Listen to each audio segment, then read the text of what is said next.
Saudi আরবের সাথে মিল রেখে ঈদ করব নাকি বাংলাদেশের চাঁদ দেখে ঈদ করব? তর্কটা অনেক পুরাতন হলেও এখন পর্যন্ত কেউ এর বৈজ্ঞানিক ব্যাখ্যা দেয়নি আমার জানা মতে। সবাই ধর্মীয় ব্যাখ্যা এবং আলেমদের ফতোয়ার উপর নির্ভর করে বিষয়টি সমাধানের চেষ্টা করেছেন। আচ্ছা, আমি কোনো আলেম নই, তাই ধর্মীয় ব্যাখ্যায় না গিয়ে চলুন দেখি যে আসলে বৈজ্ঞানিক ব্যাখ্যা বিশ্লেষণ করে এই টপিকটি সমাধান করা যায় কিনা। তাই সম্পূর্ণ ভিডিওটি দেখার অনুরোধ করছি। এই বৈজ্ঞানিক ব্যাখ্যা করতে গেলে প্রথমেই আমাদেরকে দুইটা জিনিস মাথায় রাখতে হবে। এক হচ্ছে সূর্য, দ্বিতীয় হচ্ছে চাঁদ। এখন আরবি বা হিজরি সময় অনুযায়ী মাস শেষ বা শুরু হয় আপনার চাঁদ দেখার মধ্য দিয়ে। আবার দিনের হিসাব শুরু হয় সূর্য উদয় ও অস্ত যাওয়ার মধ্য দিয়ে। তাহলে টাইম জোন বা সময়ের হিসাব সূর্য অনুযায়ী হয়, আর মাসের হিসাব করা হয় চাঁদ দেখে। এটা হচ্ছে আরবি বা হিজরি হিসাব অনুযায়ী, মানে তারা এই হিসেবেই বিষয়টা মেনটেন করে। আমরা নামাজ এবং ইফতার ও সেহরি করি কিন্তু এই সূর্যের উপর নির্ভর করে। সৌদি আরবে সৌদি আরবের টাইম জোন এবং বাংলাদেশের টাইম জোন কিন্তু আলাদা। বিষয়টা প্রথমেই মাথায় রাখতে হবে। বাংলাদেশে আমরা যখন ইফতার করি, আরবি অর্থাৎ আরবে এই সময়ের চেয়ে আরো প্রায় 3 ঘন্টা পর ইফতার করা হয়। অর্থাৎ এই সময়কে বিবেচনা করা হয় সূর্য অনুযায়ী, মানে সূর্যের ওঠানামার উপর নির্ভর করে বাংলাদেশ এবং সৌদি আরবের ইফতার এবং সেহরির সময়টা পরিবর্তিত হয়। তাহলে এখন চাঁদপুর সহ দেশের অন্যান্য জেলায় কিছু মানুষ যারা সৌদি আরবের সঙ্গে মিল রেখে ঈদ পালন করে, তারা কি সৌদি আরবের সঙ্গে মিল রেখে 3 ঘন্টা পর ইফতার করে? উত্তর হচ্ছে না। আবার সৌদি আরবে যখন ফজর মাগরিবের নামাজ আদায় হয়, তখন কি এই বাংলাদেশের মানুষেরা অর্থাৎ ওই চাঁদপুর বা অন্যান্য জেলার মানুষেরা সৌদির সময় অনুযায়ী নামাজ আদায় করে? এটা কিন্তু তারা করে না।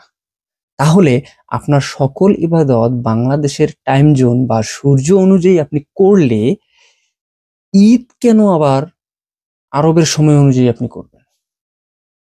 অর্থাৎ ঈদ কেন আরবের তারিখে বা চাঁদের উপর নির্ভর করে আপনি করবেন? এখন আপনি সূর্যের হিসাব মানবেন বাংলাদেশের, আবার চাঁদের হিসাব মানবেন সৌদির। এটা কেমন কথা?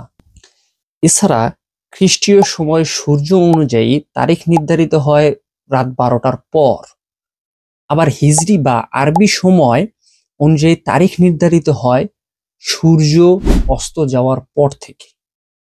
অর্থাৎ সূর্য ডোবার সাথে সাথে 22 তারিখ শেষ হয়ে 23 তারিখ হবে। এটি হচ্ছে আরবি হিসেব অনুযায়ী।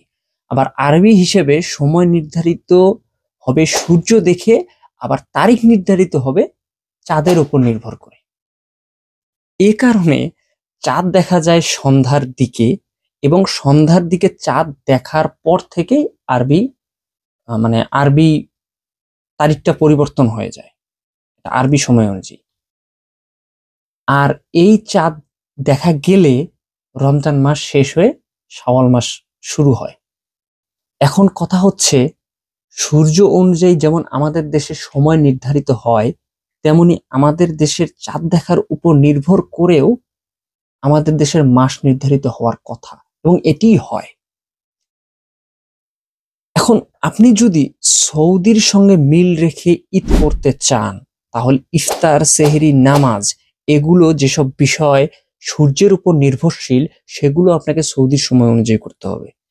এখন আপনি সৌদির টাইম জোন মানলেন সূর্য অনুযায়ী, তাহলে বিষয়টা এমন হয়ে দাঁড়াবে যে আপনি সৌদির টাইম জোন সূর্যকে মানলেন, আবার সৌদির মাস গণনার হিসাব যেটা চাঁদ, সেটাকেও মানলেন। তাহলে তো কোনো সমস্যা হওয়ার কথা না। কিন্তু আপনি কি করেন, সৌদির যেটা টাইম জোন আছে সূর্য অনুযায়ী যেটা নির্ধারিত হয় সেটাকে আপনি মানেন না। আপনি বাংলাদেশের সময় অনুযায়ী, বাংলাদেশের টাইম জোন অনুযায়ী আপনি সব আমল করেন। আবার সৌদির চাঁদ ওঠা বা নামার উপর নির্ভর করে আপনি মাস নির্ধারণ করেন। এটা কেমন হয়ে যাচ্ছে না? এখন সকল জ্যোতির্বিজ্ঞানীদের ভাষ্য মতে চাঁদের ওঠানামা এক এক দেশে এক এক দিনে হবে, এটাই স্বাভাবিক। এমনকি প্রতি 1000 বছরে এই ডিফারেন্সটা 3-4 দিনেরও হতে পারে। আচ্ছা, এই সময়ের বা মাসের পার্থক্যটা কি চাঁদের ক্ষেত্রেই শুধু হয়, সূর্যের ক্ষেত্রে হয় না? উত্তর হচ্ছে সূর্যের ক্ষেত্রেও দিন, তারিখ ও সময় দেশ অনুযায়ী আলাদা। যেমন আজকে বাংলাদেশে 28 তারিখ হলে যুক্তরাষ্ট্রে হবে 27 তারিখ। অর্থাৎ সূর্যের সময় অনুযায়ীও আমেরিকা আমাদের থেকে একদিন পিছিয়ে। এখন চাঁদ যেহেতু মাস নির্ধারণ করে, তাহলে এক এক দেশে এক এক সময়ে চাঁদ দেখতে পাওয়া এবং মাসের হিসেবের পার্থক্যটা থাকাটা স্বাভাবিক, অস্বাভাবিক কিছুই নয়। অনেকে বলতে পারেন মুসলিমরা যদি সারা বিশ্বে একদিনে ঈদ পালন করে তাহলে মুসলিমদের ঐক্যের জন্য এটি ভালো হবে। আজব, এটা খুবই খোঁড়া এবং মানে কি বলবো, অযুক্তির উপরে অযুক্তি।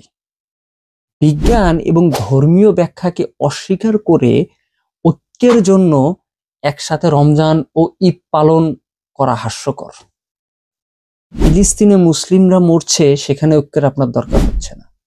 আরবের শেখেরা দেখেও না দেখার ভান করে আছে, সেটাতে ঐক্যের নষ্ট হচ্ছে না। আর একসাথে ঈদ পালন করলেই আপনার ঐক্যটা ঠিক থাকবে নাকি? পরিশেষে আমি যে কথাটি বলতে চাই সেটি হচ্ছে যে সূর্য এবং চাঁদ দুটোরই আলাদা আলাদা প্রেক্ষাপট আছে, দুটোই ভিন্ন জিনিস। যেমন পৃথিবী সূর্যকে প্রদক্ষিণ করে, আবার চাঁদ পৃথিবীকে প্রদক্ষিণ করে।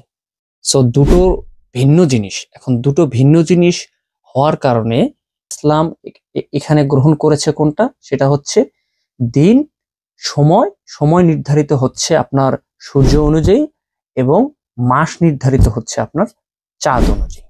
সো এক এক দেশে এক এক ধরনের টাইম জোন থাকার কারণে সেখানে সূর্য এক এক সময়ে ওঠে, আবার এক এক সময়ে অস্ত যায়। এই কারণে আমরা বিভিন্ন আমল এক এক সময়ে করে থাকি। তাহলে চাঁদের ক্ষেত্রেও যেহেতু এটা ঘটে, তাহলে আমি মনে করি যে যেহেতু এক এক দেশে এক এক সময়ে চাঁদ ওঠে, এক এক দিনে চাঁদ ওঠে, হ্যাঁ, তো সেই অনুযায়ী সেই দেশের প্রেক্ষাপটে সেই দেশের সময় অনুযায়ী ঈদ পালন করাটা যৌক্তিক। ধন্যবাদ।